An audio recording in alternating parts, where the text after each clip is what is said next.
Hi అండి. ఈరోజైతే మా ఇంట్లో రాగి సంగటి, చేపల పులుసు. మొన్న సండే మా ఊరెళ్ళేటప్పుడు మా తాతయ్య అయితే మాత్రం ఈ చేపలైతే తీసుకొనొచ్చారు.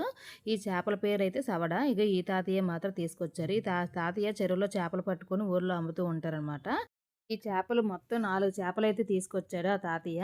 ఈ 4 చేపలైతే మాత్రం 800 అయితే చెప్పారనమాట. ఒక చేప 200 అమ్మని చెప్పేసి. ఈ చేపలంట చాలా రేట్ ఎక్కువంట. దొరకడం కూడా చాలా కష్టం అని చెప్పారు మా ఊర్లో వాళ్ళందరూ కలిపి. టేస్ట్ అయితే చాలా బావుంటదని చెప్పి అయితే మా అమ్మ అయితే మాత్రం మా కోసం అయితే మాత్రం 400కి బేరమాడింది. తాతయ్య అయితే ఫస్ట్ అయితే ఇవ్వనని చెప్పేసారు. దాని తర్వాత మా అమ్మ కొంచెం ఇంట్లో పండిన చిక్కుడుకాయలు, పెసలు, పపాయ అన్నీ ఇస్తే మాత్రం ఆ తాతయ్య అయితే ఇచ్చేసారనమాట.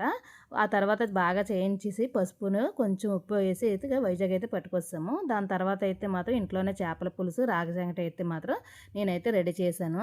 టేస్ట్ అయితే మాత్రం ఎక్సలెంట్‌గా ఉందండి. ఈ సవళ్ళ పులుసు అయితే మాత్రం. నేనైతే మాత్రం టైం అవ్వకముందే ఫుల్‌గా లాగించాను. టేస్ట్ అదిరిపోయింది.